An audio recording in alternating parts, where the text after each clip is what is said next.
तो nutrition in human beings, human digestive system, human digestive system देखा जाए,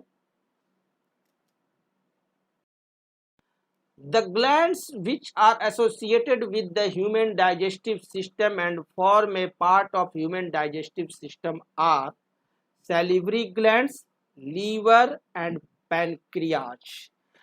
तीन ग्लैंड्स हैं जो कि ह्यूमन डाइजेस्टिव सिस्टम के साथ एसोसिएटेड होते हैं और भाग लेते हैं।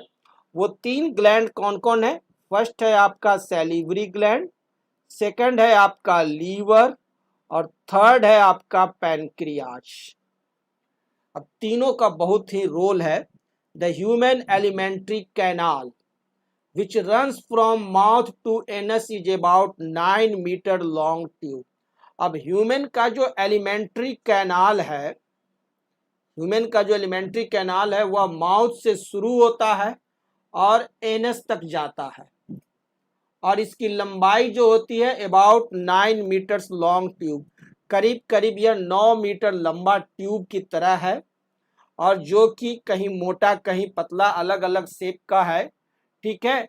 और इस माउथ से शुरू होकर एनस तक जाता है और इसकी लंबाई कितनी है? 9 meter. The ducts of various glands open into the alimentary canal, और अलग अलग ग्लैंड्स के जो डक्ट्स है वह ओपन होते हैं एलिमेंट्री कैनाल में and pour the secretions of digestive juice, और डाइजेस्टिव जूस वहां सेक्रेट करते हैं इनटू द एलिमेंट्री कैनाल में। एलिमेंट्री कैनाल में बहुत सारे अलग अलग वेरियस ग्लैंड्स के जो डक्ट्स होते हैं वो डाइजेस्टिव जूस सेक्रेट करते हैं जिसकी मदद से कि डाइजेशन होता है।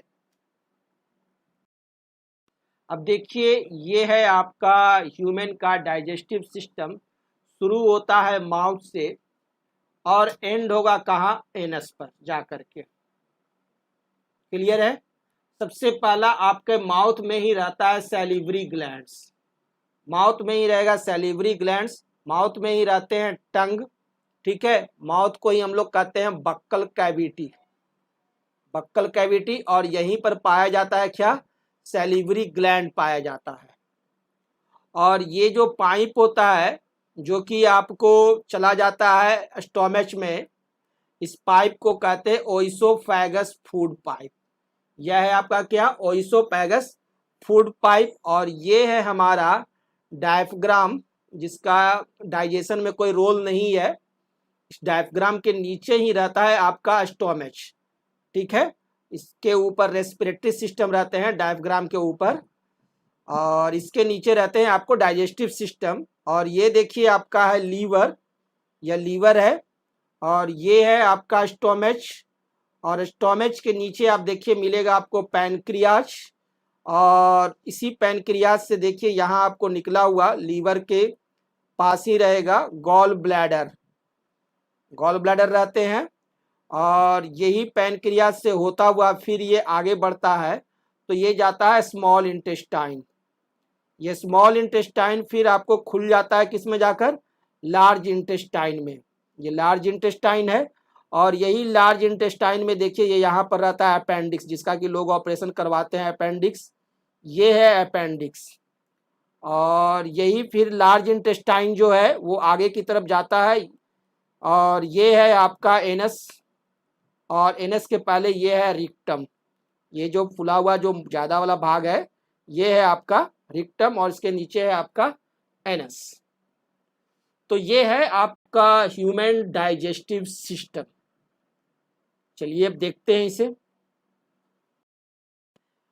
फर्स्ट इनगेशन, सबसे पहले डाइजेशन का प्रोसेस शुरू होगा कहाँ से? इनगेशन से। The human beings have a special organ for the ingestion of food, it is called mouth. और ह्यूमन के पास एक स्पेशल ऑर्गन होता है फूड के इनगेशन के लिए जिसे कि हम लोग क्या कहते हैं? Mouth. So in human beings food is ingested through the mouth, इसलिए ह्यूमन बीइंग्स में इनगेस्टेड होगा फूड का कहाँ से? माउथ से। The food is put into the mouth with the help of hands, food जो है हम लोग हाथों से लेते हैं और अपने मुंह में उसे इन कराते हैं। इस प्रोसेस को कहते हैं इनगेशन, यानी eating is equal to ingestion. Eating को ही हम लोग कहते हैं क्या? Ingestion of food.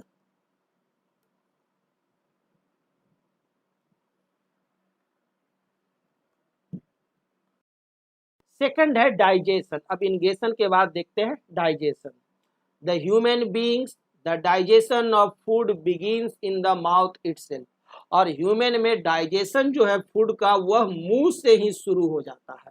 जैसे ही माउथ में डाले कि डाइजेशन शुरू हो गया। In fact the digestion of food starts as soon as we put food in our mouth. This happens as follows. The mouth cavity और बक्कल कैविटी, जो माउथ का जो मुंह का जो भाग है जहां की भोजन रखते हैं उसे कहते हैं माउथ कैविटी, नहीं तो उसे दूसरा नाम भी दिया गया क्या, buccal cavity. Contains teeth, tongue and salivary glands. अब इस माउथ में देखिए तो आपको दिखाई देगा टीथ, आपके दांत, आपके टंग, और उसी माउथ में रहते हैं सैलिवरी ग्लैंड्स भी रहते हैं। The teeth cut the food into a small pieces. Teeth क्या करता है, सबसे पहले फूड को छोटे छोटे टुकड़ों में काटता है, च्यू और उसे चिबाता है, एंड ग्रिंड इट, और ठीक मिक्सी की तरह उसे एकदम ग्रिंड कर देता है। So the teeth help in physical digestion. Teeth क्या करता है, उसका फिजिकल डाइजेशन करता है। और the salivary glands in our mouth produce saliva. और माउथ में ही मौजूद होता है सैलिवरी ग्लैंड जो कि सेक्रेट करता है डाइजेस्टिव जूस एंजाइम सैलिवा, है ना। जैसे कि आप मिक्सी में अगर कोई दाल पीस रहे हो और अगर वो नहीं पिसाता है तो हम लोग क्या करते हैं, पानी डालते हैं, तब वो आसानी से पिसाता है, तेजी से पिसाता है ना। वो ग्रिंड नहीं हो रहा है तो क्या करते हैं, वाटर डालते हैं। ठीक उसी के जगह पर, वाटर के जगह पर जो स्मॉल अमाउंट में डालते हैं उसके जगह पर सैलिवरी ग्लैंड्स जो है क्या करता है, सैलिवा सेक्रेट करता है, और सैलिवा में एंजाइम होता है, और उस सैलिवा को our tongue helps in mixing this saliva with food. और जो हमारे माउथ में टंग है वो क्या करता है, टंग जो होता है वो सैलिवा को फूड के साथ मिक्स कराता है। Saliva is a watery liquid. Saliva एक तरह का वाटरी लिक्विड है। So it wets the food, या फूड को गीला कर देता है इन आवर माउथ, हमारे मुंह में ही, ताकि आसानी से उसका ग्रिंडिंग च्यूइंग हो और डाइजेशन का प्रक्रिया शुरू हो।